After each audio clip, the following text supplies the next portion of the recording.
Middleton. Welcome to the No Dunks podcast on the Athletic Network. It's Tuesday, July 14th. I'm J.E. Skeets, and joining us, thanks to the power of Zoom, Tass Mellis. Hey, everybody. Hey, Tassie. We got the international man of mystery taking it to the max, Lee Ellis. Friends. Lily, the man making the magic happen, JD. Hello. There he is. And our special guest today, he's filling in for the bearded one, Trey Kirby, who's still stuck in a yurt. He's a culture writer and NBA analyst at The Athletic. You hear on a lot of podcasts on the network as well. It's Big Waz. Waz, what's up, man?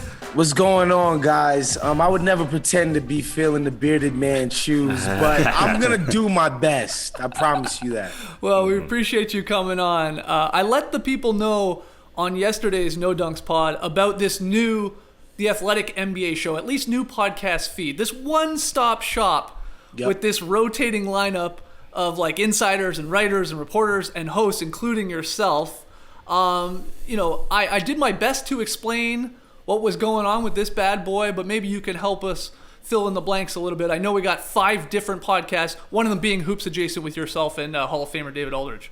Yeah, so when we came on board, myself, Jade Hoy, Black Trey, a couple of people, Zach Harper was already at the company, but he's counted dings as well. It was in concert with The Athletic sort of launching their audio division, right? And there ended up being a few national shows, ours being one of them. Of course, the show that I do with the Hall of Famer David Aldridge, Sam Amig's Tampering, just a few national shows.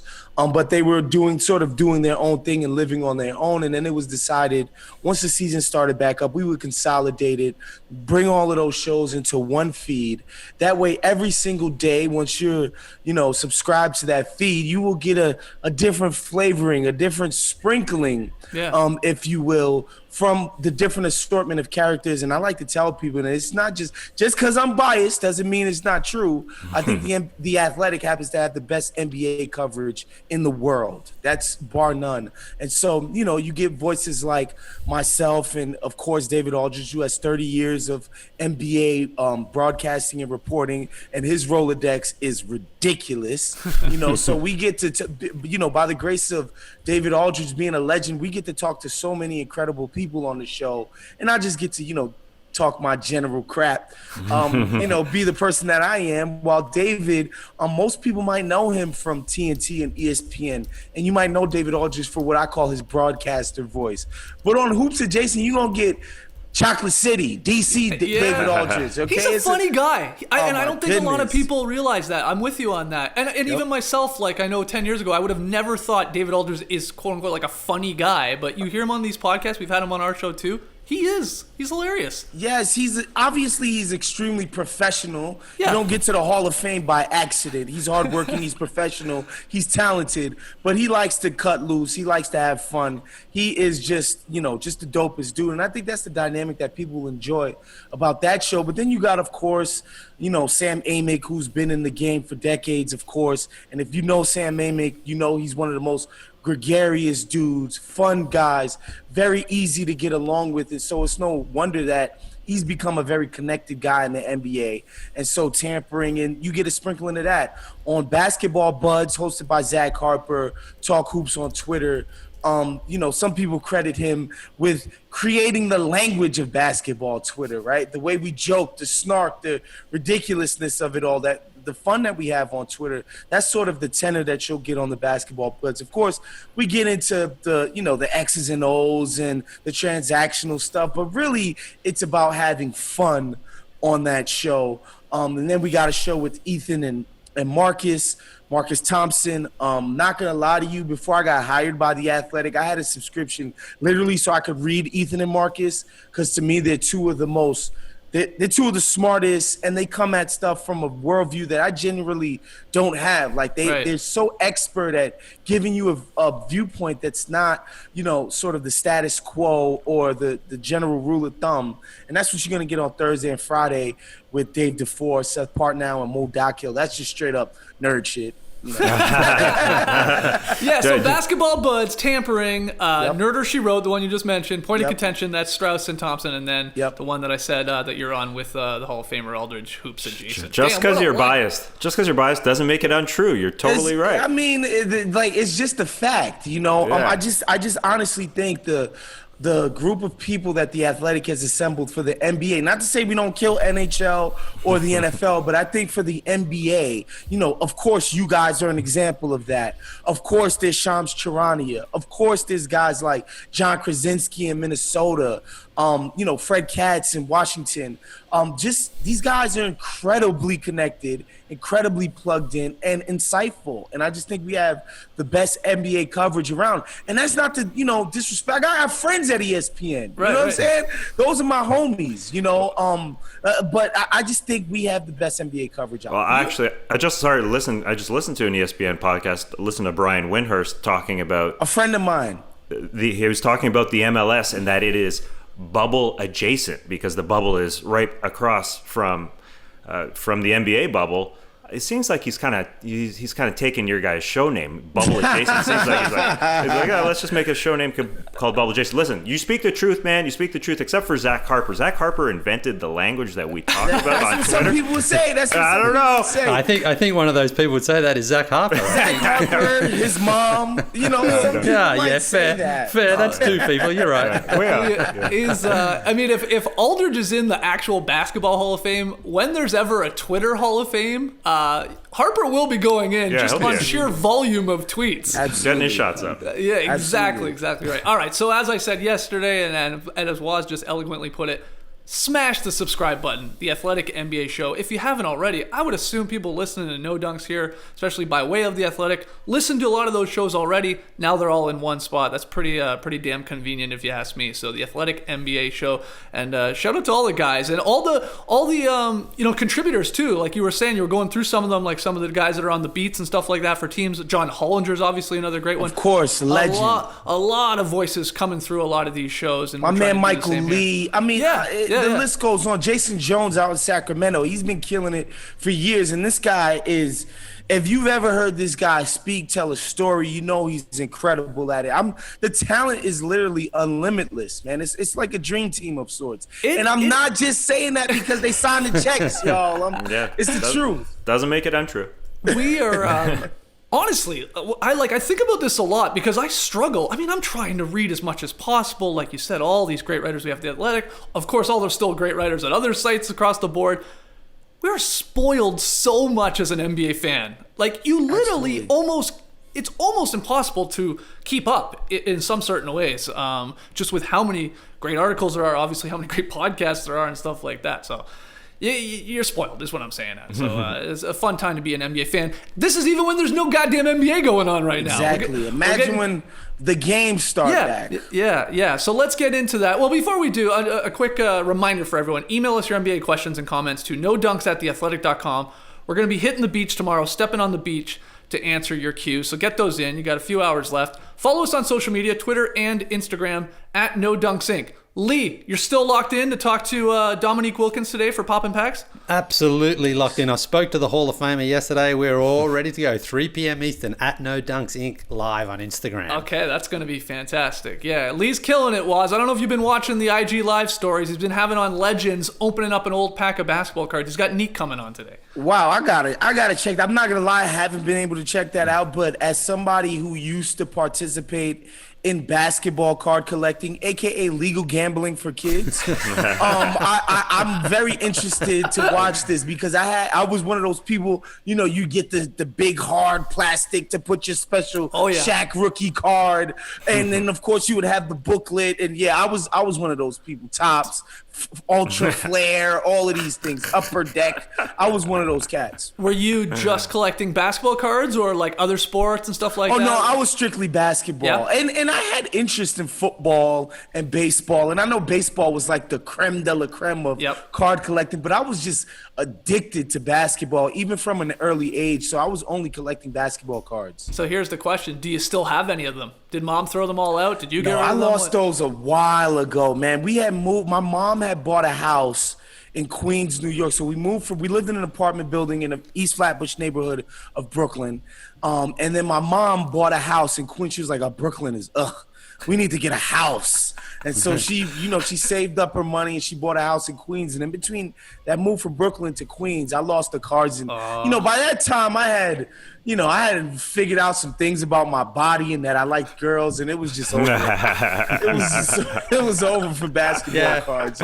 Look, it happened the same for me, but then I had a resurgence in my late 40s or early 40s, I guess. Nostalgia factor, man. Yeah, exactly, for sure. exactly. It is fun. It is fun. Like, we've done it in the office before, right, Lee? Like, people send us unopened packs of like cards from the 90s. It's like, God, I get a rush just opening up a pack from 91 for some reason. It's weird. It's awesome. I've got like hundreds and hundreds of cards now in my house, and it's weird, sure. It's no doubt it's weird, but it's also fun. Why not? If you can talk to Hall of Famers and legends about it, it makes it a whole lot more fun. Yeah. You know what's so amazing about that too is that I want to say I started collecting maybe the end of Kevin Garnett's rookie year. And so, therefore, that summer, when Steph, who I call the real Steph Marbury, and AI, and I thought you were talking about Allen, Steve Nash for a second. Oh, well, there you go. Steve Nash, Jermaine O'Neal, Kobe, all these guys got drafted in that draft. And even then, I was like, and especially after that Slam cover, I was like, these are the coolest dudes I've ever seen in my life. And I was just obsessed with collecting cards. Those guys drove me to want to go out and get the Antoine Walker rookie card. It was incredible, man. I was going to say, do you remember the best card you think you owned? Man, like, that or is obviously such a player, or maybe that you just love. Yeah, like, I probably had a Topps Allen Iverson. Okay. And there was this idea, and I don't know, there was just always this buzz and this idea around Iverson that he was special. And it was always, and when you were card collecting, it was like the rookie card is the card. Totally. Right? And so you're getting in on Allen Iverson, which is why I call it legal gambling for kids. Like, you're buying these cards in hopes that you're going to get that one card that makes you a thousandaire someday. I've shared the story on the podcast before. I mean, at the height of my, card fandom, I stole from a store. I stole a Kevin Johnson rookie card, which is so weird, but I stole it for my buddy Grish for his birthday.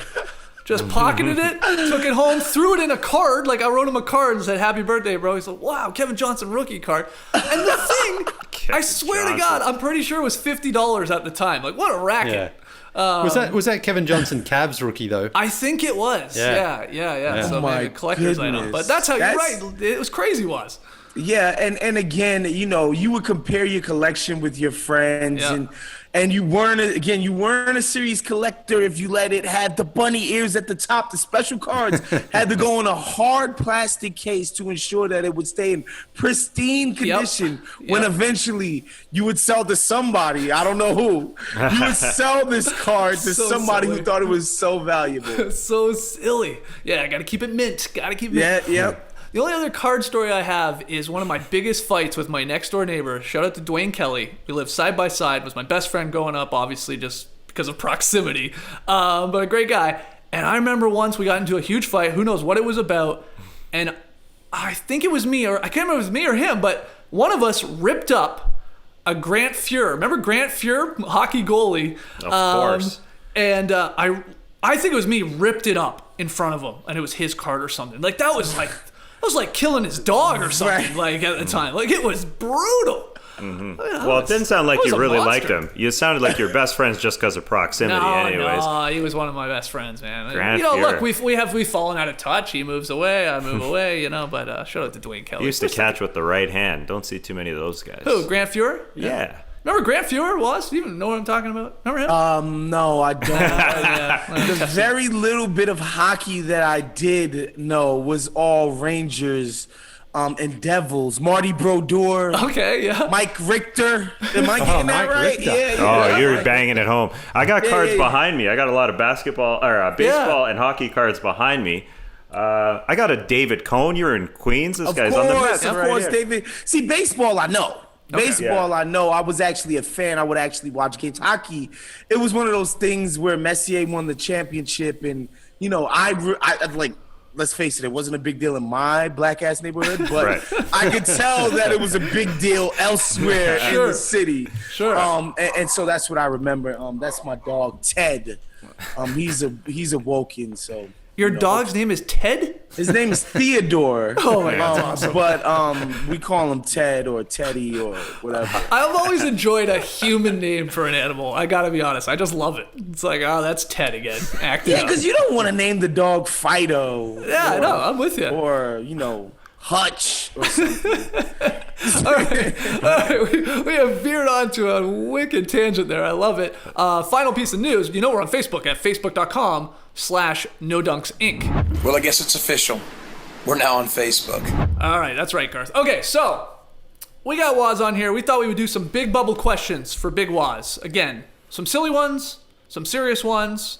Like our first one, I would say is serious. Though we learned yesterday was of the 322 players the NBA tested since this campus idea opened, just 2 returned positive, and the NBA says that neither of those players actually cleared quarantine. So they've left the campus. They never actually were into the bubble, which I guess is good news. We also learned that Russell Westbrook, another star player, did test positive for the virus, and he'll be coming later in theory once he clears quarantine. So my first question is, on a scale of 1 to 10, was 10 being very, very confident, 1, shut it down. How confident are you about this entire NBA restart plan working? 11, 12. Wow. See, working is a tricky word there, because for somebody like you and I, if LeBron James and Kawhi Leonard and Giannis Antetokounmpo don't see this thing through, it didn't work. But for the purposes of the NBA, which is playing out a season or a season-like organism or substance, it's going to happen. You think there will be someone handed a championship trophy at some point? Because both sides are extremely motivated for that to be the case. And that's why I know it's going to happen. The only reason to even start this thing back up and do this disjointed, facsimile of an NBA season and playoff and championship crown is to fulfill their financial obligations. Mm-hmm. Everybody decided, we cannot jeopardize this money. And so let's go out, play games. The TV partners can't say we didn't play the games. They can't say we didn't crown a championship, run a playoff. Now, will it be anything like what we saw in 2019, 18, and the 75 years that came before it? Probably not. Mm-hmm. But will they go through this regular season and crown a championship? 100% yes, they will. Yeah, Lee, you've been a little more hesitant with this thing actually coming to completion, like Waz is saying. There'd be a championship. You think a lot of things could still go wrong, and they obviously could. Though, what has been your reaction to hearing a lot of the players? I know Kyle Lowry yesterday going on about damn, the protocols are legit here. And we'll get to some of the guys breaking them a little bit later on and having to penalize themselves and be quarantined even longer. But what do you think of what we're hearing from the players after a week or so there before they've actually played the games? Are you more confident? A little more confident, yeah. I mean, they're certainly not taking any chances. I know as well, seeing some of the NBA reporters down there, they're being tested all the time. They're banned from even leaving their room. We've seen Ben Colliver storming around his room trying to get exercise in there. But as far as the players and the coaches and the staff, everyone seems to really understand that, there's no risk. Well, there's risk, of course, but you can't take any chances whatsoever. We've got to make sure that once you're in there, you don't leave and you follow all the guidelines. And if everyone does that, then it certainly increases the chances. Someone like a Russell Westbrook who wasn't even there, I mean, that's great that they were able to catch that before he even joined the team, because that's all it takes is one guy to sort of slip through the system, and that can just go through an entire team and then knock them out entirely. So I think the NBA has certainly done a very good job in preparing this bubble and getting everything set for it. But of course, that's for the players and the staff. We know there is still a problem with the Disney staff who are apparently going to be able to come and go freely, which is that's going to add another layer of risk to it. So I think the NBA is doing a very good job in how they're getting it all set up.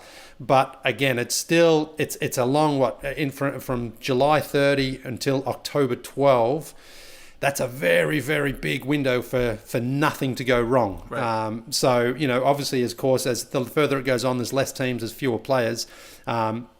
So you but then there's family, which is that's right. So there's yeah. different elements that come into it. So so I definitely I've been impressed anyway with how the NBA has taken, how serious they've taken it. Not that they were going to take any cavalier chances, of course, but I've been impressed with just how strict it has been and how serious they know that that if they have to cancel this halfway through or later on, that is going to be a complete disaster. Well, we're in the thick of it right now because you mentioned those two players that have contracted it since they got to Orlando Skeets. I know you kind of said it, and it's a little cloudy, right? This is. Reporting on this, because the NBA test is saying they were not in the campus, but you're right, or not in the bubble, but you are right. They went to Orlando. And that's the tricky part. Yeah. We got Major League Soccer, bubble adjacent, as it's called. They had two of their teams left. They left Orlando because it was running through their teams, and the big problem was they're coming down with the virus, or they're coming from their team or from their cities with the virus. So the scary part is, those two dudes, and it's not very clear what's going on with these players. They're isolating at home or in isolation housing after getting to Orlando. So is there going to be a case where it's going to run through a team or run through a staff, which they haven't told us at all about the staff since getting down there. It's right now, I think. The Disney employees is definitely another layer. Families when it comes to the conference finals, when they get there, that's another layer for sure. But right now is the big time because the transition happening. And it's James Harden's not there. Nikola Jokic isn't there. Bam Adebayo's not there. Russell Westbrook obviously not there. The Rockets are just going to be playing warm-up games. This hurts them. This hurts them big time. They're talking about playing defense, and PJ Tucker says our guys don't talk on defense, and two of their best players, the guys who are supposed to stop the other team from getting to the 3-point line, aren't even there yet. This hurts their chances. I think it just hopefully this buffer period from mid to late July here, even if we don't see good basketball come seeding games, which I'm getting less and less confident we're going to watch anything but glorified warm-ups happening out there. Mm-hmm. If they can at least get everybody healthy, that's what this period was built in for, and then we'll see some real good playoffs. And as Waz said, as long as those guys are out there, Harden and Westbrook, if he's recovered, and who knows what's going on with Harden and Jokic, if he's recovered, like these guys, there could be some long-term effects. So I do agree, though, with Waz. If they start playing and Giannis and all of these guys make it to the finals, success is and working is probably the proper term. The other thing, though, I think we have to remember is, it can be working perfectly fine within this bubble that the NBA has, gone overboard with all of the protocols and the safety, and good on them. But what we got to remember what's going on outside the bubble, and if there is pressure from the state of Florida, not going to happen. The optics of the rest of the country, like, my God, people, we don't have hospital beds, we don't have tests, whatever. Like, it gets to that extreme, which it is going that way. Are we then just fine going, that's all right, at least they're playing fine in this NBA bubble. At least we can watch this at 8 o'clock every night. Like, there could be pressure, a little bit. No, maybe I'm wrong. To actually stop the damn thing, even if they're safe inside it? I might be in the minority here, but I see that as a failure of the federal government, and not an overreach of the NBA. The NBA, do not have as much resources as the federal government. Let's just face it. Like, the sheer number, the Fed came out and gave Wall Street $4 trillion to stabilize the market. So if we got $4 trillion for that, if we really, really, really wanted to invest in a robust testing program, we could probably do it, because the federal government has more resources just by definition than the NBA does. So if that becomes the case and the NBA can't explain, like, this is not an NBA failure that we've done things right. This is a failure outside of us. We've put our resources into making sure that we could create a very safe environment for people. And so, the concept that the optics would be messed up, that the NBA is doing it right, rather than the NBA is doing it right, and so therefore they're an example. Right. I just don't buy that. But I'm also somebody who, I have a blind spot for the perception issues that I feel like are just special to the NBA. That the NBA is constantly battling a perception issue. And so I don't know, you know, like for instance, I was talking to somebody the other day about, you know, the NBA is highly linked to China because they do business there. Right. I'm like, American business has been in China for 40 years. What the NBA is the face of American business in China? How? Right. You know, right. but again, like it's what for whatever reason, the NBA is constantly in a battle with their perception in this country. And so who knows what could happen with that? I'm just telling you, if you can't combat we're competent and the rest of the country isn't, and that makes us bad, I don't know. Right, I love it. Well, look, I said we would get to a couple of these players that broke some rules already and have been penalized. Bruno Caboclo of the Rockets, he was unaware, I guess. Yeah, Bruno. Bruno. He was unaware that he was not allowed to leave his room. You know, he was during the quarantine phase, that little lockdown phase when they first got there. And this is despite all of the players, all of the staff knowing this protocol, and he broke it.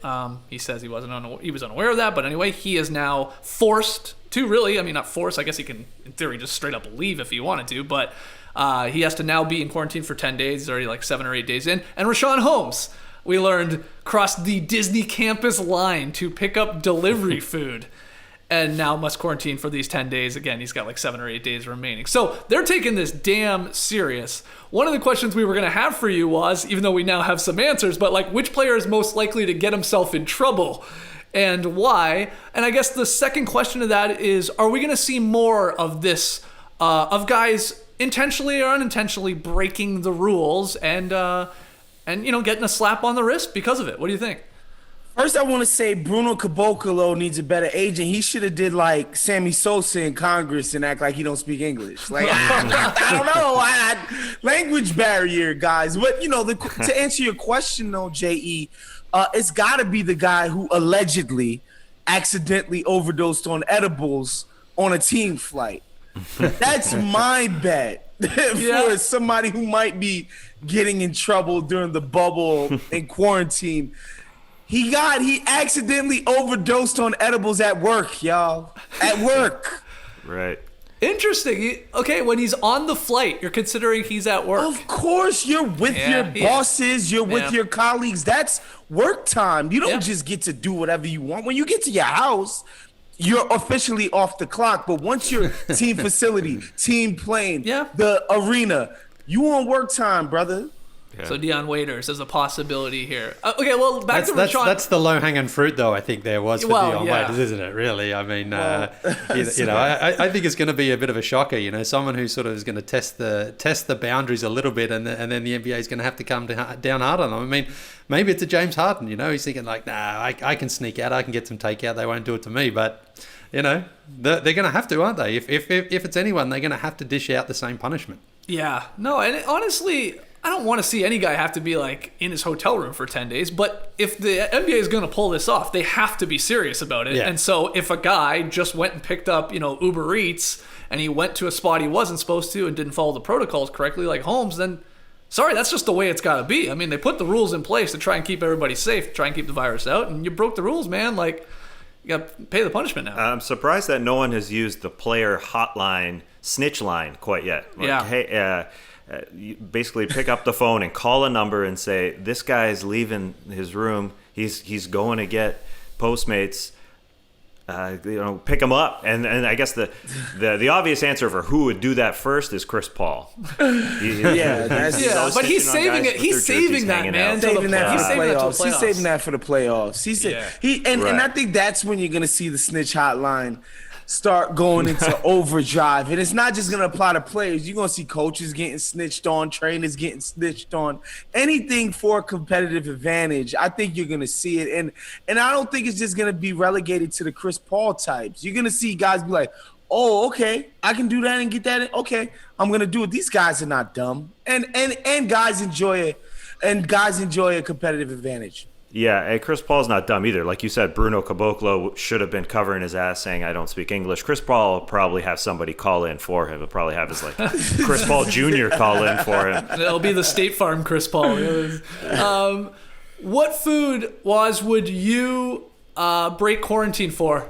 You would pull a Rashawn Holmes because you're like, God damn it, I want that food. Yeah. In Orlando, Yeah, it that's would true. Probably see out here, it would probably be for some kick-ass Thai or Mexican food out here in Los Angeles, because that's what Los Angeles specializes in: Thai food, Mexican food. If I was in New York, of course, it'd probably be an incredible slice of pizza. Okay. But in Orlando, I don't know what the local cuisine is, but I'm sure they've got some kind of great steakhouse there. So it'd probably be for some amazing either New York strip or ribeye, of course, medium rare, bone in. Like to suck on that bone, y'all. I gotta suck on the bone. Lee, what about you? What are you crossing the boundary for to get some to break quarantine for food? Is there anything? Well, yeah, you know what it is? It's actually going to pick my own bananas because we've been getting a lot of Instacart delivery lately, but they don't treat bananas with respect, man. The bananas come bruised and beaten up. I've had to throw out so many of them, and I'm like, all right. Whoa! Don't throw them out. Throw them in the freezer. Make some banana bread later. They're not salvageable. Some of them, man. They're just because they've been squashed and thrown in the car and just treated with disrespect. So I would have to be like, I'm sorry, I'm going to have to go to Whole Foods and get my own bananas here. What do you want? The bananas hanging from the person's rear view mirror when they pull up? They put them in a bag, man. You're someone who appreciates how well foods should be packed at the grocery store. I think people leave there and they're just shoving the bananas in like with everything. They don't really care for them. Yeah, but that said, times have changed right now, Lee. You got to get the hell in and out of a grocery store as quick as you can, man. Yeah. Throw the banana, just chuck them in the cart. Let's go. No. Yeah. Put them at the end. Put them last, and make sure you pick the right ones as well. That's the other thing. People just grab any bananas. I need them not yet ripe. I need them to ripen them at home. Yeah, they got to be a little green. A little green, when you're picking them. Only take a day or two in this heat to really ripen up. But I've had some really frustrating experiences with bananas in this quarantine. Tass, if you broke quarantine to pick up food, would we see a tweet from your wife, who is basically a professional chef, like Rashawn Holmes' mom tweeting at him, "Hey, you're only supposed to cross the line for my food, for mom's food"? Would Danielle say that to you if you went and picked up, a pizza slice or something like that? Would she be upset? Yeah. No, she doesn't tweet much. She would give it to me personally. What does that mean though? What does Rashawn Holmes' mom mean? Like cross the line? She's saying, mama's home cooking. That's the only thing putting yourself at risk for her. So it was a pretty funny tweet. I wouldn't. Like Waz said, I mean, the local cuisine down there is Disney. I think that's when you. We've spent a few days down there in Orlando. It's Disney all the time, but I'm not an Orlando expert. I saw the great Jamel Hill tweet. I've lived in Orlando for 7 years. Y'all gonna be really disappointed when we find out he risked it all for Longhorn Steakhouse. So Waz, you're right. It's a steak. It's a steak. That's what everybody's gonna risk it for. That's the best Orlando food you got right there. It's probably true. So all right. So he is now. He will be with the team in theory. He's just got to be in his hotel room like he's Ben Gulliver for the next 7 days. All right. Let's get back to a basketball question here for you, Waz. Which player, and you can tell us why, do you think is under the most pressure in this bubble situation, in the rest of the season situation? I think you got to look at guys with contracts coming up. Yep. And if and I don't know if it's a lot of pressure, but if I'm somebody like Jason Tatum, who maybe some folks think he did enough within that 2-month stretch where he was basically a world beater, to get to lock in the absolute max value that he can with the Celtics. But I think it's somebody like him. I think it's somebody like AD, who even though this is a disjointed playoffs, and not so much for his contract, because he's locked into a supermax, but like because the playoffs are still gonna be the playoffs, he's somebody who's been kind of unproven, right? Like a bunch of first and second round exits on, let's face it, also ran type of NBA playoff teams. Mm-hmm. I would say somebody like AD in the superstar realm is somebody you gotta say, all right, we're watching you, AD, for the first time in your life. You're playing on a team that is expected to compete for a championship, and you are seen as one of the best players on that team. And so it's going to be because of you, partly in a huge part because of you, if or when they're able to succeed in that way as far as a championship is concerned. So I'd say AD. AD, okay, that's an interesting take. I didn't see that pick being thrown out there from Waz. And the Tatum, just back to Tatum for a sec. You don't think Tatum is going to basically be guaranteed max money? I mean, it's the Celtics, right? Like nobody drives a harder bargain than those dudes. And let's face it, if they can figure out a reason to not give them the absolute, right? Like, because of the way the CBA is structured, the Celtics can pay. There's an in-between line between what another team can pay him and what the Celtics can pay him at their absolute max. And if they can figure out a way to save a couple of dollars, I'm sure they will. Wow.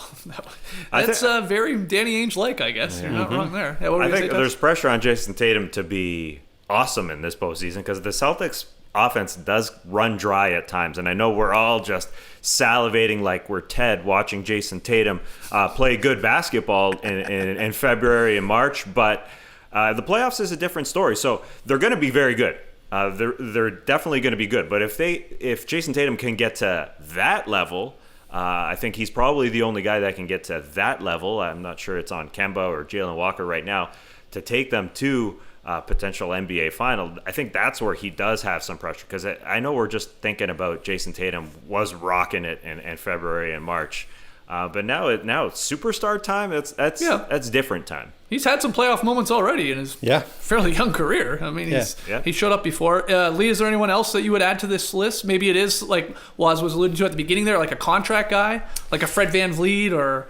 Yeah, I mean, it's such an unusual circumstance that in a lot of ways, I think most guys sort of get a pass in this because, What about coaches? Coaches too, do you think? Well, I mean, I guess in that sense, you're probably looking at Brett Brown, most likely to be the one that the Sixers, I feel, are trying to find a reason to fire him, and D'Antoni as well out in Houston. So if the Sixers make it and they flame out in the first round, I think Brett Brown probably doesn't survive. But if they can get beyond the first round and into the second round, that's probably enough. Although I think they're sixth at the moment, I believe, when the season was suspended. So then you think they're not really going in against a team with home court advantage because it doesn't really count down there. So definitely, I mean, Ben Simmons and Embiid and Brett Brown, they're kind of linked together, those three. Like, they have to figure out a way to make it work because there's no question the talent is there. They've got the star players. They're all star. They're all NBA players. They're great defensive players.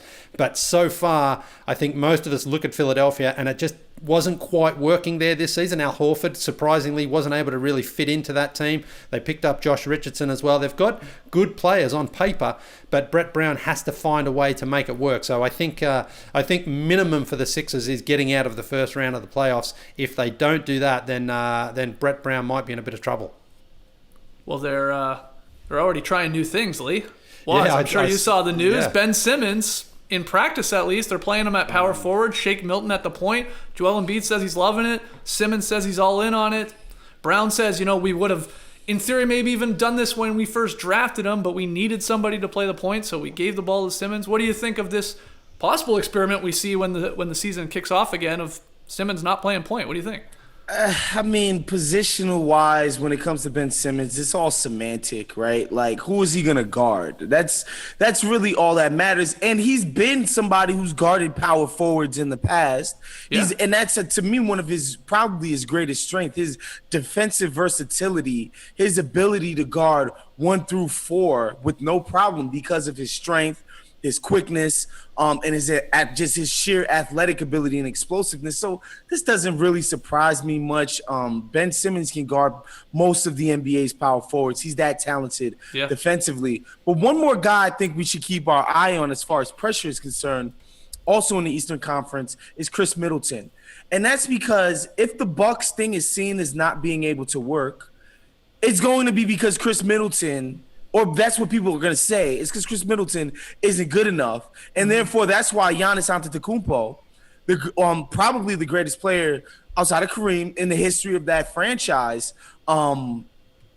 is leaving. They're going to say he left town because the likes of Chris Middleton and Dante DiVincenzo and the rest weren't good enough to win a championship. So if that thing is seen as not being able to work as presently constituted, it's going to be because their second best player, their max player, Chris Middleton, wasn't good enough. They're not going to say it's because Giannis isn't good enough. Yeah. So similar to sort of what you were saying, in a way, to Anthony Davis, right? It's like you're the second guy. Yep. You get paid the big money. You're a star. You're an all-star, and you got to show up in the playoffs to help out your other, all-star there. Yeah, I think there's some truth to that. And Middleton had, an underrated season. I think the casual fan almost has no idea. Yeah, the season that people think Jason Tatum had. Right.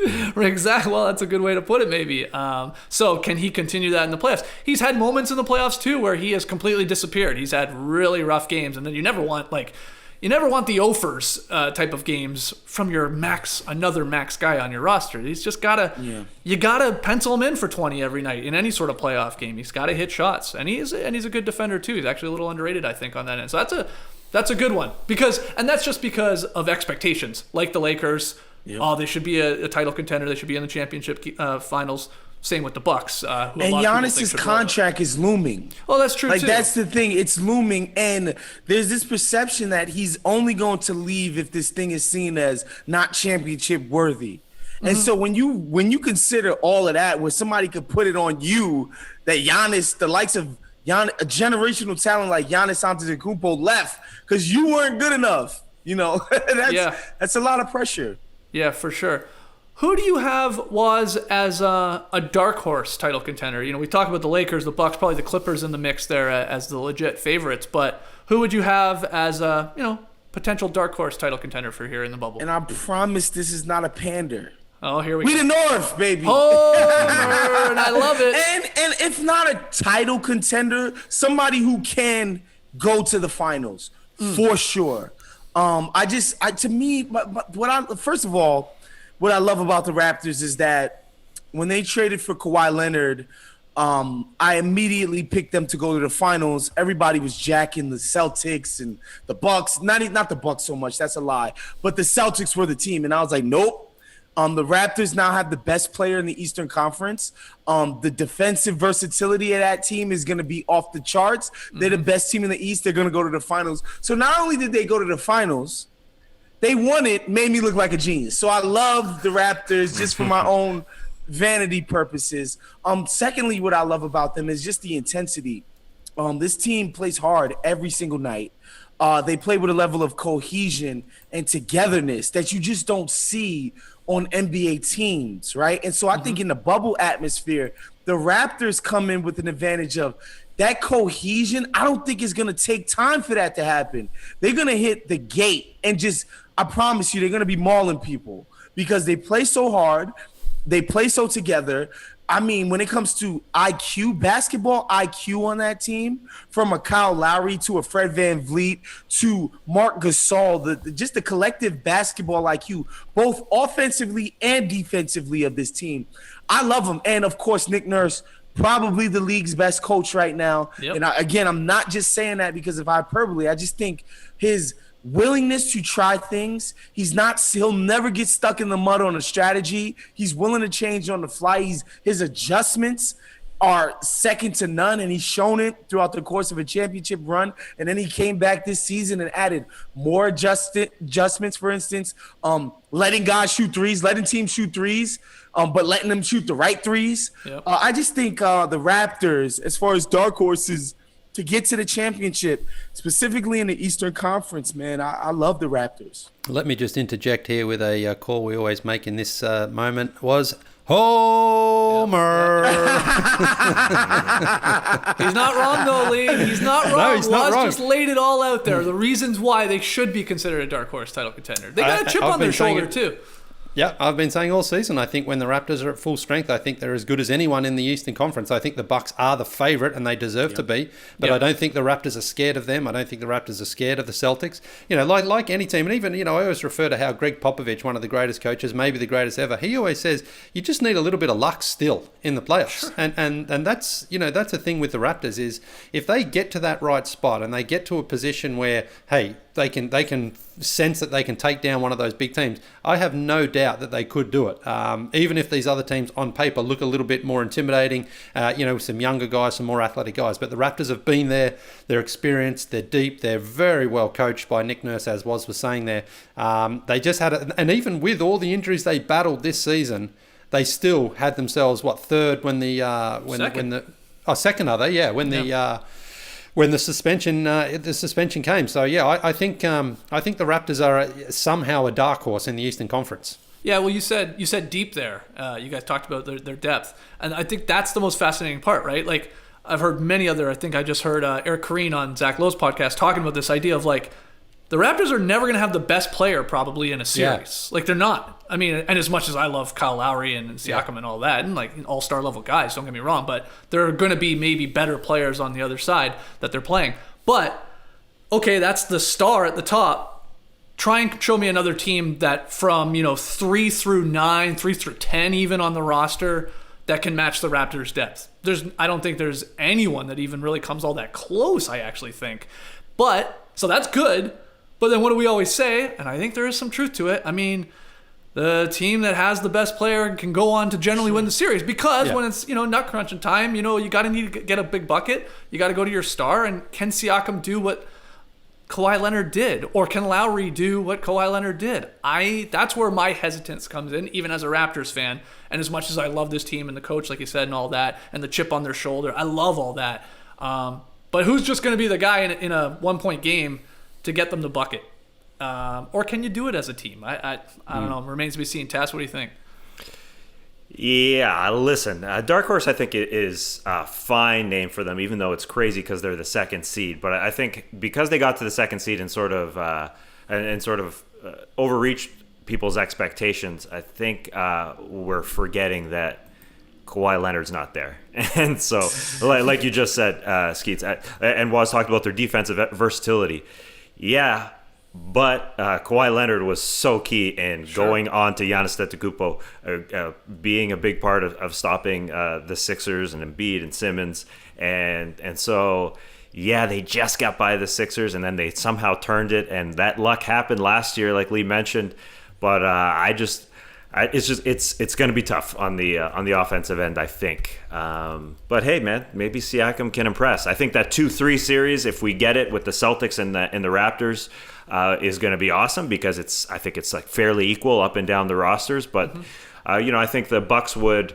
Obviously, they're the favorite, but the Bucks I think would contend and say, hey, we're pretty good 3 through 10 as well. But it's going to be a battle. It's like Giannis, I know, is thinking the exact same thing as Waz was talking about the Raptors coming into this, and they're going to be relentless. They're going to be hard. They're going to come out because he's Giannis. He doesn't take days off, and the break really helped him because he wasn't 100%. Right. So, listen, if we get that series, it's going to be fun. But I don't know who's taking the Raptors, even on this Homer podcast. I don't know who is going to take it. Well, what about the Western Conference, Waz? I mean, again, Clippers, Lakers. Can you convince yourself, can you talk yourself into any other team as a dark horse title contender? You're shaking your head no. No. I've seen the Rockets murmurs because of the high variance of the 3-point shooting, and they could get hot, and they had the little stretch where they were, they put a winning streak together and they looked like a good team. It's just like, the thing about that stretch that they had, if people were watching those games, they were winning those games on defense.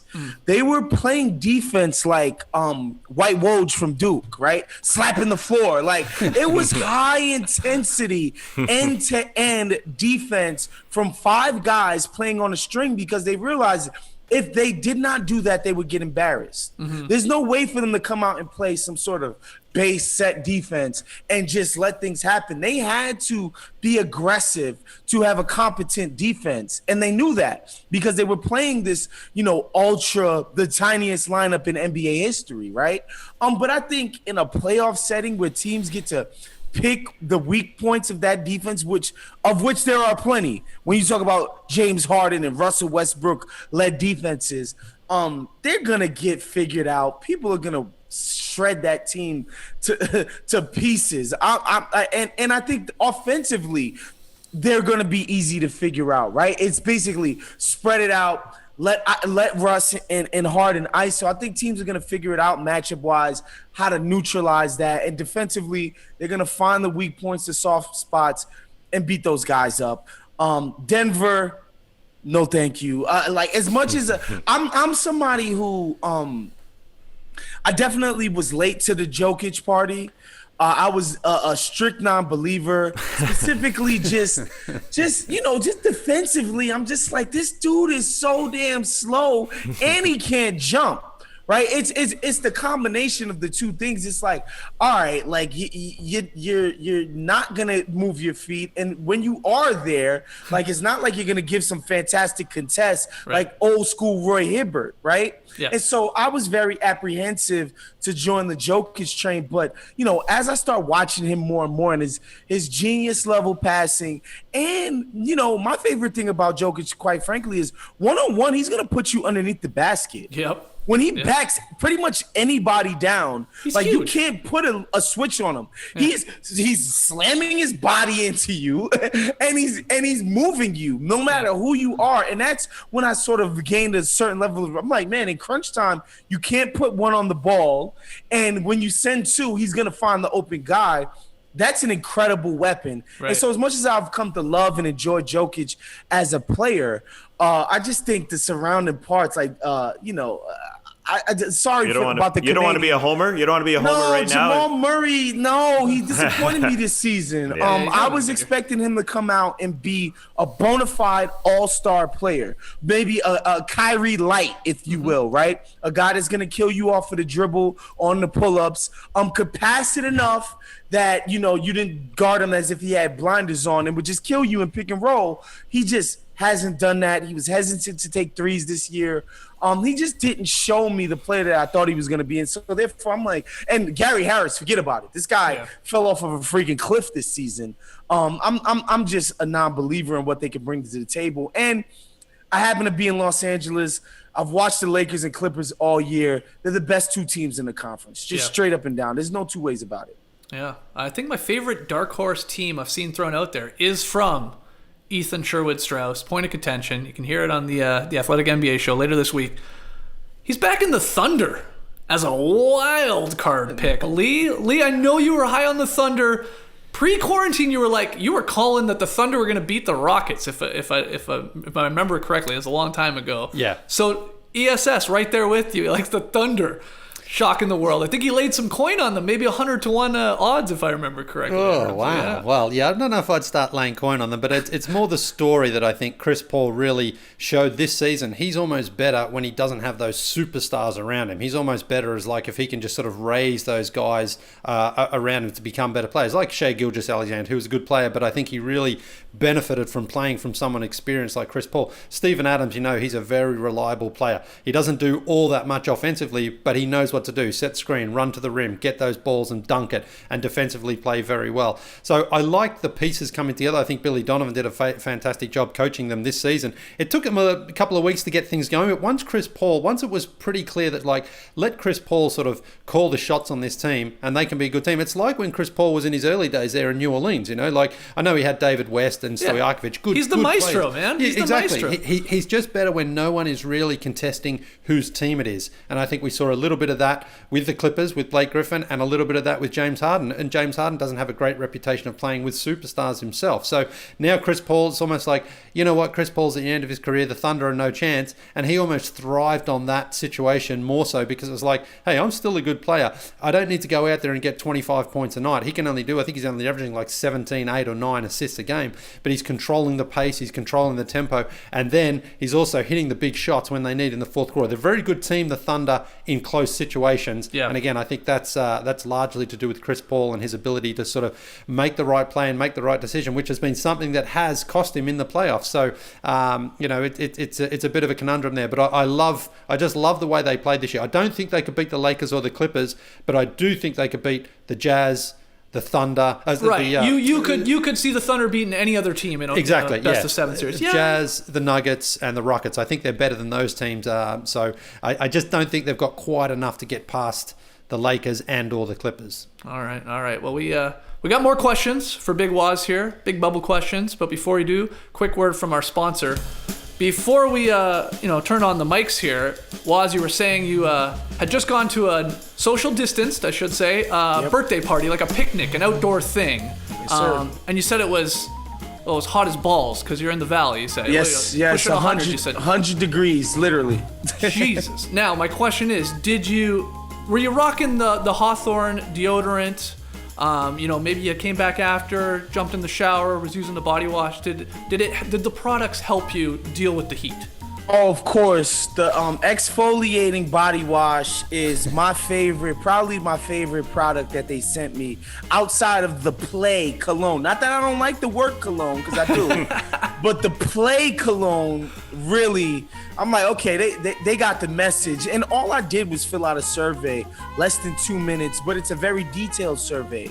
And so, you tell them, what do you look for in a soap? I said, I like the exfoliation. So they sent that to me. Right. What do you look for in a shampoo? What do you look for in a conditioner? They basically tailor-make, custom fit each product that they send to you based on, the questionnaire that you filled out. And I'm not going to lie, I have been loving it. I'm with you. I also had never put that much thought ever into any of these products I had ever used before. You know what I mean? Like this quiz, you're right, it's quick. Well, with the shampoo I have to, because it's like, I have different hair. Sure. So I can't just go with the Pantene Pro V or whatever, Like I do have to think about what shampoo and conditioner that I use because of the hair texture, but they got that covered. So all my brothers and sisters out there, if you're listening, Hawthorne they get it right for the brothers and sisters. They understand that our hair texture is different and they custom fit it to that. Well, there you go. Yeah, you got to take the quiz. Hawthorne.co. That's Hawthorne with an E on the end. Lee, for everybody watching this later on YouTube, you just got out of the shower. I assume you just used some Hawthorne products in there. Your hair is so flat today. Yeah, well, I told you yesterday on the show, like, you only have to go outside in Atlanta here for 5 minutes and you're sweating. I took the boys out for a walk this morning, and I'm not like Tass. I can't then go from going outside and having a bit of a workout to just plonking myself down and recording a pod. I like to freshen up. So I did. I went and cleaned up, got the hair ready to go. I know we had a guest as well, Big Was. I wanted to look my best for him. I didn't want to be too scruffy. So, I was feeling fresh. I got that body wash on me, smelling fresh, feeling fresh. I'm ready to go outside and sweat it up again in 3 minutes' time. All right, guys. Yeah, this guy, I need a ton of Hawthorne right now because you can't really tell, but my Giannis sweater is 14 colors because I was just outside working out and I stink. Oh, my God. Yeah, thankfully, I got Hawthorne products. Damn right. Check out Hawthorne. On deck. At hawthorne.co. Again, that's Hawthorne with an E. .co, not .com. Hawthorne.co. Use the promo code NODUNKS to get 10% off your first purchase. That's Hawthorne.co. Use the promo code NODUNKS to get 10% off your first purchase. Hawthorne.co. All right, thanks for your help with that, Waz. We didn't even talk about that in advance. That guy just killed it. Take some notes there, Lee. That's how you do an ad read, my man. Holy crap. That's fantastic, Waz. Thank you so much for that. I'm a company man, J.E. Hey, man. Honest, I know it's an ad read. We get paid for it. The Athletic gets paid for it. I think you do too. Like, I actually like this product. I'm like, God damn it. Like, I'm running out of the facial cleanser, and I'm like, oh, damn, I gotta jump on Hawthorne now, get my, re-up on this. Like, I'm gonna be using this product. It is really good, so go check that out. All right, here's a fun question for you, Waz. In theory, you're an NBA player or you're on a staff. You're in the bubble. What is Waz's go-to bubble activity? Because we've seen a lot of these players fishing, playing cornhole or bago, whatever you want to call it. What would be your one go-to activity that you're like, yep, that's what I'm doing? So I can see. So as somebody who works from home, I couldn't being in the house all day is something that I'm actually really used to, right? And so activities outside of working out is not something that I generally think about. So I would probably find myself doing the same thing that I do at home anyway, which is watch YouTube all day.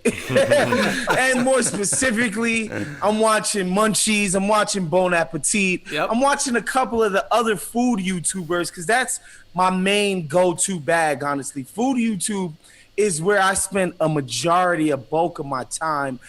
Cats like Sam the Cooking Guy. There's a Canadian cat named Quan Tran, who is great. Vietnamese cat. He's incredible. He's hilarious. And a lot of times you're not even watching it for the food. These dudes are so hilarious. Characters, yeah. They're characters. And so that's probably what I'd be doing. A lot of YouTube, a lot of Netflix, of course, HBO. I fancy myself as a baby, miniature, amateur TV critic. So a lot of TV, HBO Max and Hulu, being. So you were built for quarantine. It sounds Oh my like. goodness! I'm in the house all day, every day.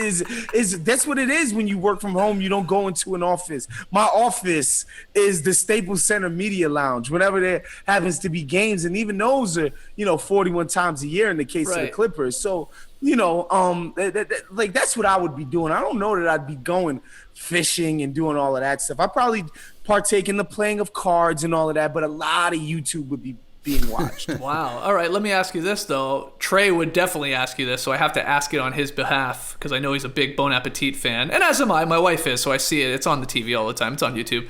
Do you have a favorite, cook from the Bon Appetit world? So it's like my kids, like I can't just pick all the time. I do have favorites, but I would probably say my favorite is Carla.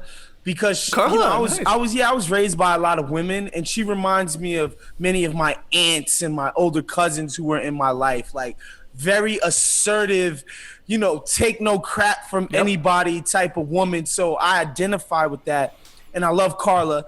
And I'm a fan of Molly, because she presents as this dainty, blonde, sort of attractive white woman, but she's really like a down-home sort of tomboy, and she's like subverting your expectations of what that person would be like. So I'm really interested in Molly. Now, as far as the dudes, of course, I mess with Brad. He's of course. He's a Jersey cat, tri-state area, native white dude, which is, the type of cats that I went to high school with, quite frankly. And so, like, Brad is someone, I feel like I know him personally, and so I love a Brad, but I love Andy too. I'm just a big fan of course, how could you not love Claire?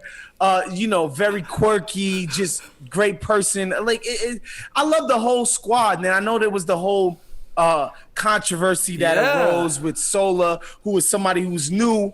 And I'm not gonna lie, guys. I talked to a bunch of I have like 3 friends that I talked to about Bon Appetit content, and it was months ago. And I was like, look, I love this show, but they need to get some black people on this thing. Yeah. I mean, just give me one, goddammit, And so there was something that I had been noticing, and slowly they phasing people in, slowly but surely. But I do love Sola as well. Yeah, wasn't it? I think he's resigned, if I'm not mistaken, the editor of the magazine, Bon Appetit magazine, and sort of in charge of all of this, Adam Rappaport. Yeah, he gone, right? Yeah, he was, and what's so funny is never liked seeing that dude on camera. Nobody liked him.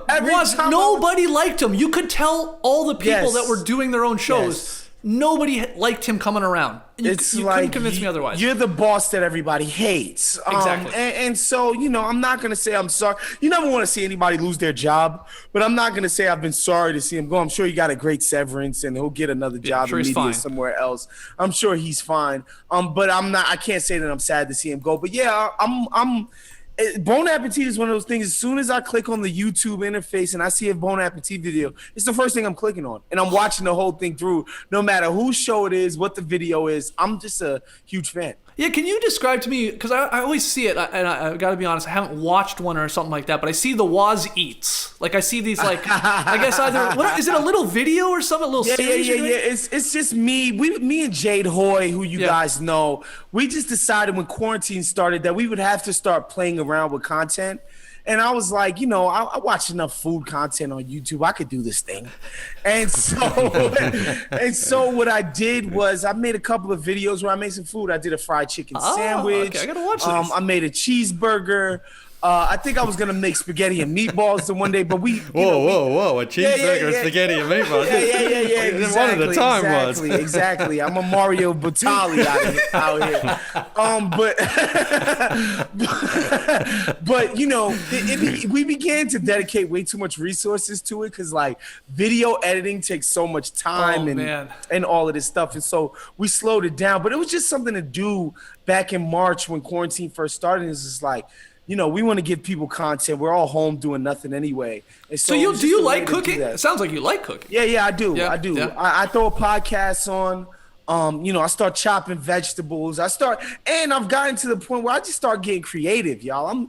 I'm making my own pasta recipes. I'm coming up with all kinds of crazy concoctions and sauces, and I got a secret sauce in here. My girlfriend laughs at me all the time because I think it's like actually proprietary. But I got a secret sauce that you can put on chicken sandwiches and burgers. I'll hook you guys up with the recipe on the slide, email it to you, but you gotta, sign a non-disclosure. I do. I really do enjoy it. It's just something fun, and it's also always cool to learn something, to learn a new skill, and it's a way to be creative at the same time. You're exercising your brain in a way. When you're coming up with stuff to eat, and I have a lot of fun with it. Are you dabbling at all in Armenian cuisine? Because your girlfriend is Armenian? No, I have not started that yet. Yeah, that's next level. But I will tackle it at some point. Right. I don't think it's anything that's beyond my capabilities. Anyway, especially not the barbecue. Let's face it, you marinate some chicken, throw it on a grill. You know what I'm saying? And you got Armenian barbecue. Don't worry, I'm going to get to that as soon as I can. All right, I love this. I love how much you first off know about Bon Appetit, and now I love to know that you're a big chef in the kitchen there. What about you, Tass? What would be your go-to bubble activity if you were there? I'd probably be breaking all the rules and playing NBA Jam. And I mean breaking the rules because we would not be social distancing whatsoever. So you're playing 4-player NBA Jam? Well, even if it's one-on-one, I mean, you're not social distancing. And there's the videos coming through of guys playing cornhole down there, and they're right beside each other.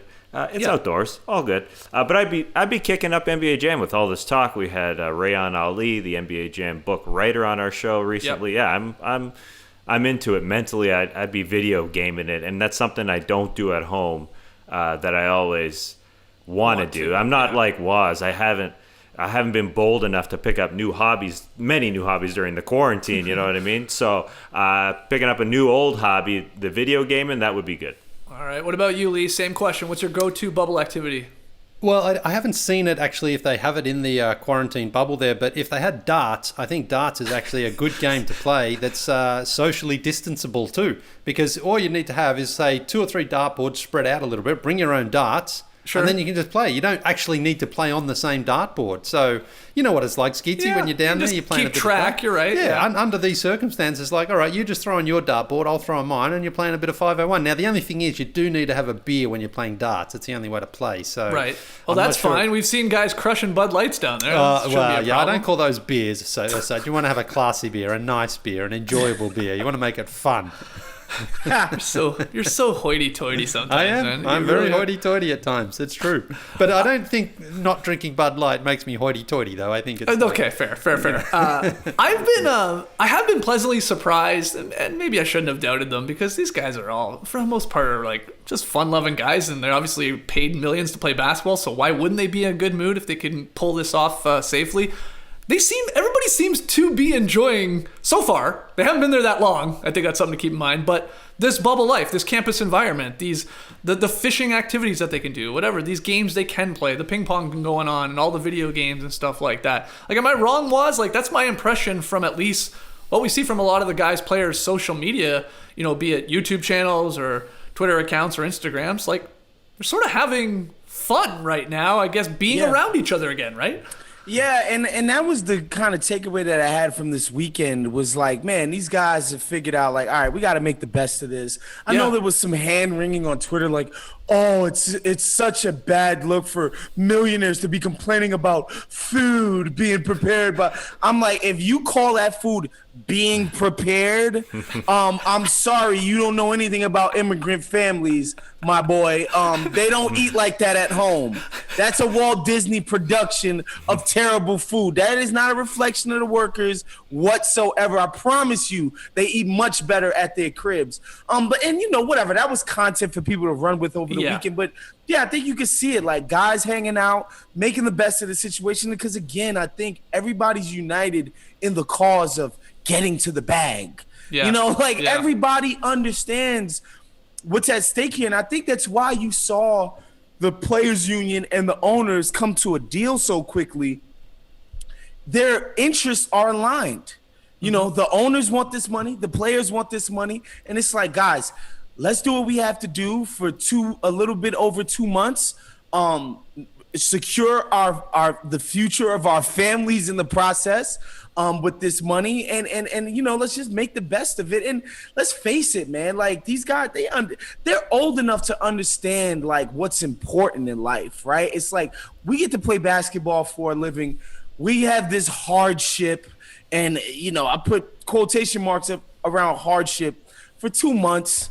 I think Andre Iguodala came out and said, look, man, I grew up poor, man. This ain't no hard conditions. Right. All right. Like these ain't tough conditions. We'll figure this out. We'll make this work. And I think they're going to make it fun. They're going to make it compelling. And we're going to enjoy it from our house.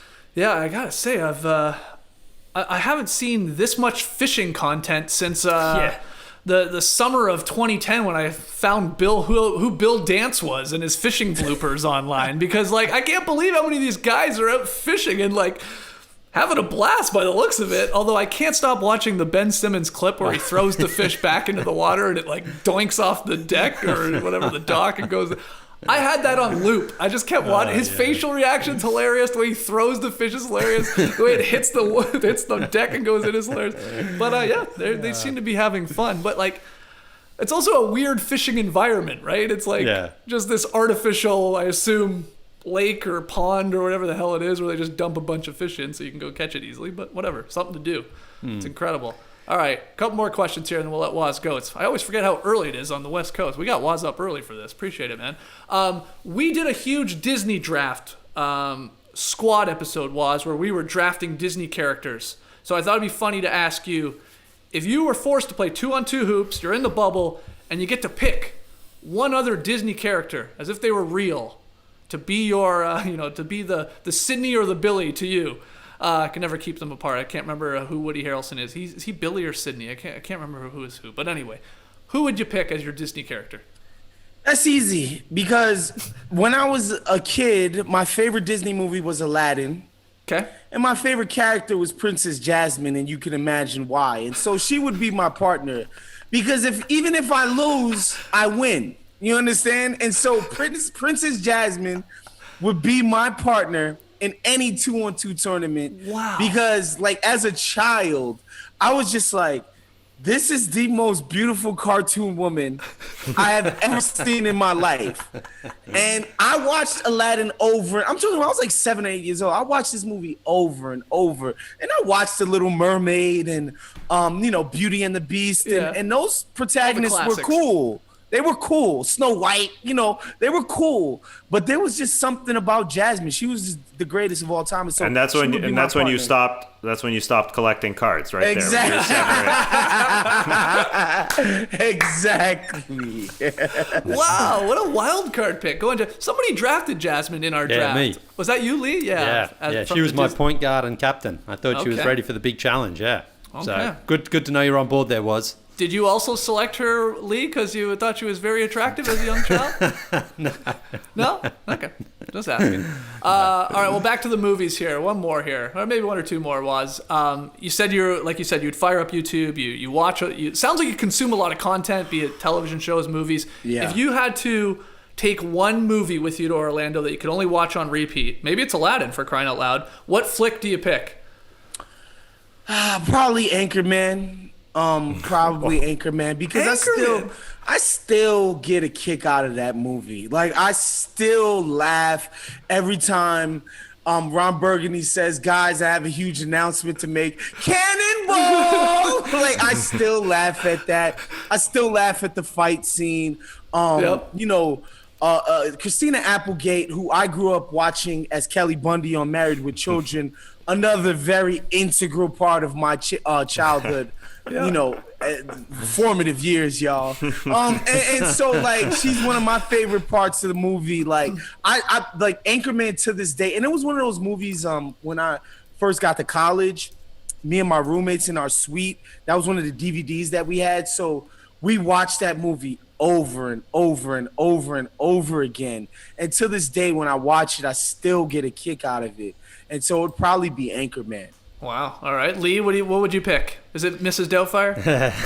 That's the obvious choice for me, of course. But I actually think I might get a little bit sick of it just watching it over and over and over again. So I'd get something that I can just watch no matter what. And that would be maybe Shawshank Redemption, Inglourious Bastards, Godfather. You can get the whole Godfather. Well, not the third one. Godfather 1 and 2. You can watch those ones. There's over a third and over Godfather? Yeah, but it's not really. Not really. Okay. Yeah, I think so. I'd love Mrs. So you're Doubtfire, always but- stopping when you see Shawshank Redemption on television. yeah. You always stop. Yeah. It was on the other night. I mean, surprise, surprise. I did watch it too. You're right. Yeah, it's such a brilliant movie, such a great ending, and it's just one of those ones that when it's on, it's like, all right, whatever I was doing, I'm stopping now and I'm watching the rest of it. Okay, that's what you need here if you're going to be taking one movie. Tass, you got something? No, but I just watched School of Rock last night. Why not? Give me a little Jack Black in my Wow. life. A little wild Jack Black. Wait, was it on TV or did you actually throw it on? Demand. No, it was on. It was on the old TV. Okay, that makes more sense. I was going to say, you're just in a School of Rock mood. You're just That's a decided to great fire movie. it up. It's fine. I don't know if I'd want to watch it over and over and over again, but hey, you do you. All right. Final one here was, we had some fun with this. We were tweeting it out last night. You know, how many retweets would it take to get you to do a shotgun, a Bud Light here on this podcast? Listen, man. Are you like Lee? Like, are you too above Bud Light? No. Listen, I went to Penn State for 2 years, okay? Like, this idea of shotgunning one beer, that's I don't even that you can't even call that warming up. That's just stretching. that's basically stretching, right? Essentially, like shotgunning a beer, it wouldn't take anything. I'm going to issue a media challenge, either tomorrow or the day after, where I'm gonna challenge. I know Tom Haberbro is gonna be down, and a few other people, because Haberbro was a famous frat boy in his Wake Forest days, and so. This is the shotgun. I'm like, y'all want to get funnels involved? Like, do you guys want to get the beer bongs involved? Like, what do you guys want to do? Because this is something that I've been doing literally since 18 years old. I know the legal drinking age in America is 21, but out in PA, we were getting after it. And so it would take nothing. There's no hesitation. Wow. And I know amongst NBA media members, I know I will be able to take on all challenges. I'm talking to you, Jay King. Wow. I'm calling out all of y'all. Dave Dufour, allegedly some beer drinker connoisseur. Never funneled He looks like beer. a beer drinker, Dave Dufour. I'll say that. Never shotgunned the beer. I was like, all right, again, I'm taking all challenges. Are you? So what's your secret to a quick and clean shotgun? That's important. So what you have to do is you have to slightly open it, the can. Not like when you pull it, you just so that some air comes out, so that when you do poke a hole in it, you're not. It's like you poke the hole, there's enough air coming out already, and then you poke the little hole, you fully open that thing, and then gravity just does the rest of the work, fellas. It's really nothing too hard about it. So challenge has been thrown out there. Yeah. Big And I'm doing media. it on camera. You guys are gonna see it, and the whole world's gonna see it. And again, I told you I'll do back-to-back shotguns. And this is not machismo. This is not bluster. This is just something I know that I can do quite well. What about the car battery cans? The giant ones. Okay, see, I don't know if I could do a pounder back-to-back, but I'm pretty sure I could do a pounder. Well, it sounds like Pretty sure I could do the 16 ounce. Yeah. All right. Yeah, for sure. Challenge has been thrown down. Anybody in the NBA media want to take on Waz? So are you thinking you're like Myers Leonard, like 3 seconds or less, basically? That thing's gone. Oh my god, easily. Like this is, I'm telling you guys, this is something that I've had an incredible amount of practice in. And of course, and I tell people, like, at 33, I'm not half the man I was at 19, for sure. Sure. Like, there's no doubt about it. I've definitely slowed down. But the reps, I mean, come on, man. It's like, it's sort of like, how LeBron can't jump over everybody anymore, but his mind is so in tune with the game. Like, he's still an incredibly effective player. Like, I'm not 2009 MVP LeBron, but I still finish in the top 5. I'm still in the conversation. Like, I'm still there when it comes to this. I think what the shotgun video also has to be is a tutorial for these NBA players, because they're doing the horizontal move, and that's stupid. Yeah, you got a 7-footer like Myers Leonard. Yeah, he's doing it the wrong way. Turn it up, right side up, and just suck it back. You're a 7-footer. It's not a problem. I thought he did all right. I mean, JJ's was it was fast enough. JJ's was rough. He was rusty. Fine. All right, I can't wait to see this. So, Waz, thank you so much for joining us. Tell the people where easiest way to follow you on Twitter and the social medias. On every single social media platform, I'm Big Waz, BIGWOS. Of course, like we said at the top of the show, follow the Athletics NBA podcast. I think you guys are gonna thoroughly enjoy it. Shut up, Ted. Teddy, come on, keep it down, Ted. But yeah, man, we try to keep it light. We try to have fun. I appreciate you guys for having me on because obviously been a long time fan of you guys. And I will say, when I first started, getting into the game business, you guys were one of the first people to show me love, embrace me, even though you guys were already on TV. And so I'll always have love and admiration with you guys for that, just alone. I appreciate what you guys do. What you guys are doing for the culture, man. Just thank you for having me on. Oh, that's kind words. Thank you so much. And thanks for getting up early on the West Coast there. We really do appreciate it. That was a lot of fun, guys. Reminder, get your questions and your comments in for Wednesday's Beach Steppin' No Dunks at theathletic.com. Yes, smash that subscribe button. The Athletic NBA Show, your one-stop shop for all of those great athletic podcasts, including Waz with David Aldridge on Hoops Adjacent. All right, Clipper Bros, take us home. You heard it here first. Have a great time. Turn up. Love you guys. Awesome. Thanks for joining us. And remember, to close the show here, Waz, can you list all of your nicknames? Because super producer Jade Hoy said, ask Waz all of his nicknames. So here they are. Here we go. All of Big Waz's nicknames. Obviously, I call my real name Wazni Lambre, my AKA. Because people just call me Big Waz now, but the Haitian sensation, the Haitian irritation, your favorite Haitian, the bigger Haitian. It's all just plays on the country of Haiti, which is my family's country of origin. Also the big problematic, the big intellectual. Just a variety of names, man. Love it. Embrace the day, people. You could stay